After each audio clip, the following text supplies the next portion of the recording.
سلام امیدوارم که حالتون خوب باشه، وقتتون بخیر باشه. اینجاییم با دومین قسمت از کافه داستان 129. دلم میخواد تو هر ویدیو قبل از شروع داستان، فارغ از اینکه موضوع داستان چیه، چند دقیقه باهاتون حرف بزنم. هممون میدونیم روزای سخت و پرتنشی که هر کدوم از ما تو برهه‌ای از زندگی تجربه کردیم، هر چقدر که سخت بوده باشه، هر چقدر که جسم و روحمون رو زیر بار سنگینیشون مچاله کرده باشن، مثل روزای خوبی که تو زندگیمون داشتیم گذشته و نهایتاً یه تصویر تار ازشون مونده که خیلی وقتا به مرور زمان اونا رو حتی نمیتونیم کامل به یاد بیاریم. در واقع به نظرم اساس زندگی نوسان بین خندیدن و گریه کردن یا لذت بردن و رنج کشیدن هست. اما چیزی که این وسط اهمیت داره و نباید فراموش بشه، آدمایی هستن که تو اون روزا کنارمون بودن، با گریه هامون اشک ریختن و با غصه هامون غمگین شدن، تو اون روزا سنگ صبور شدن و در واقع پرتو نوری تو تاریک ترین نقطه زندگیمون بودن. اگر همچین آدمایی رو تو زندگیتون دارین، همون آدمایی که حکم امید به زندگی رو دارن، قدرشون رو بدونید. دوستتون دارم، امیدوارم که از شنیدن داستان لذت ببرید و خوشتون بیاد. منتظر نظراتتون تو کامنت ها هستیم. An Occurrence at Owl Creek Bridge by Ambrose Bierce. Narrated by Cafe Dastan 129. Part 1. A man stood upon a railroad bridge in the northern Alabama, looking down into the swift water 20 feet below. The man's hands were behind his back, the wrists bound with a cord. A rope closely encircled his neck. It was attached to a stout cross timber above his head, and the slack fell to the level of his knees. Some loose boards laid upon the sleepers supporting the metals of the railway supplied a footing for him and his executioners. Two private soldiers of the Federal Army, directed by a sergeant who in civil life may have been a deputy sheriff. At a short remove upon the same temporary platform was an officer in the uniform of his rank, armed. He was a captain. A sentinel at each end of the bridge stood with his rifle in the position known as support, that is to say, vertical in front of the left shoulder, the hammer resting on the forearm thrown straight across the chest, a formal and unnatural position, enforcing an erect carriage of the body. It did not appear to be the duty of these two men to know what was occurring at the center of the bridge. They merely blockaded the two ends of the foot planking that traversed it.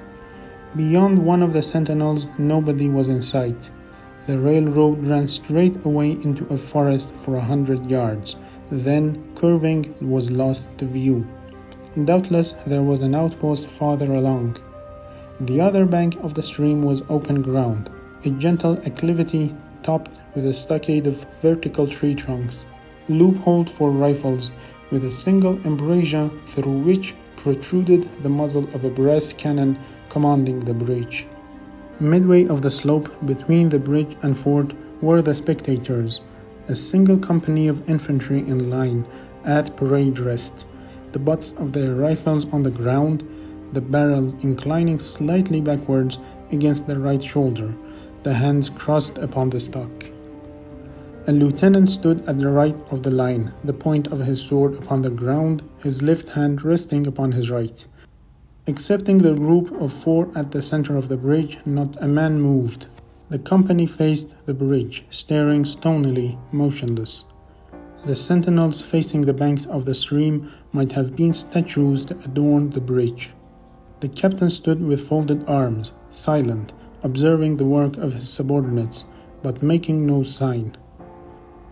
Death is a dignitary who, when he comes announced, is to be received with formal manifestations of respect, even by those most familiar with him. In the code of military etiquette, silence and fixity are forms of deference. The man who was engaged in being hanged was apparently about 35 years of age. He was a civilian, if one might judge from his habit, which was that of a planter. His features were good, a straight nose, firm mouth, broad forehead, from which his long, dark hair was combed straight back, falling behind his ears to the collar of his well-fitting frock coat. He wore a mustache and pointed beard, but no whiskers. His eyes were large and dark gray, and had a kindly expression, which one would hardly have expected in one whose neck was in the hemp. Evidently, this was no vulgar assassin. The liberal military code makes provisions for hanging many kinds of persons, and gentlemen are not excluded. The preparations being complete, the two private soldiers stepped aside, and each drew away the plank upon which he had been standing. The sergeant turned to the captain, saluted, and placed himself immediately behind that officer, who in turn moved apart one pace.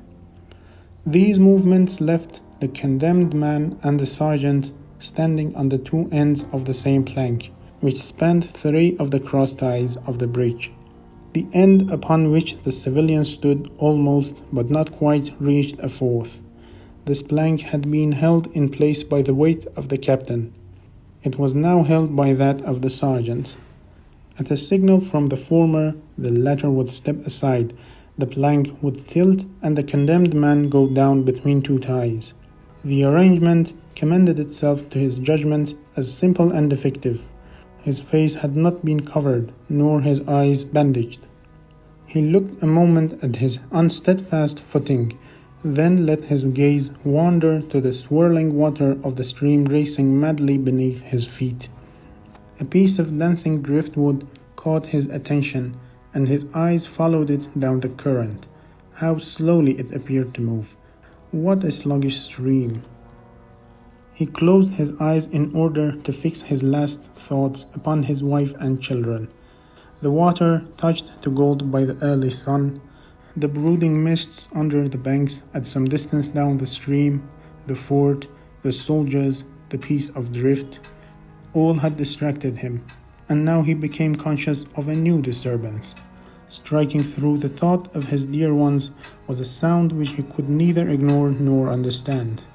A sharp, distinct, metallic percussion like the stroke of a blacksmith's hammer upon the anvil. It had the same ringing quality. He wondered what it was, and whether immeasurably distant or nearby. It seemed both. Its recurrence was regular, but as slow as the tolling of a death knell. He awaited each new stroke with impatience and, he knew not why, apprehension. The intervals of silence grew progressively longer. The delays became maddening. With their greater infrequency, the sounds increased in strength and sharpness. They hurt his ear like the thrust of a knife. He feared he would shriek. What he heard was the ticking of his watch. He unclosed his eyes and saw again the water below him. If I could free my hands, he thought, I might throw off the noose and spring into the stream. By diving, I could evade the bullets, and swimming vigorously reach the bank, take to the woods, and get away home. My home, thank God, is as yet outside their lines. My wife and little ones are still beyond the invader's farthest advance. As these thoughts, which have here to be set down in words, were flashed into the doomed man's brain rather than evolved from it, the captain nodded to the sergeant. The sergeant stepped aside.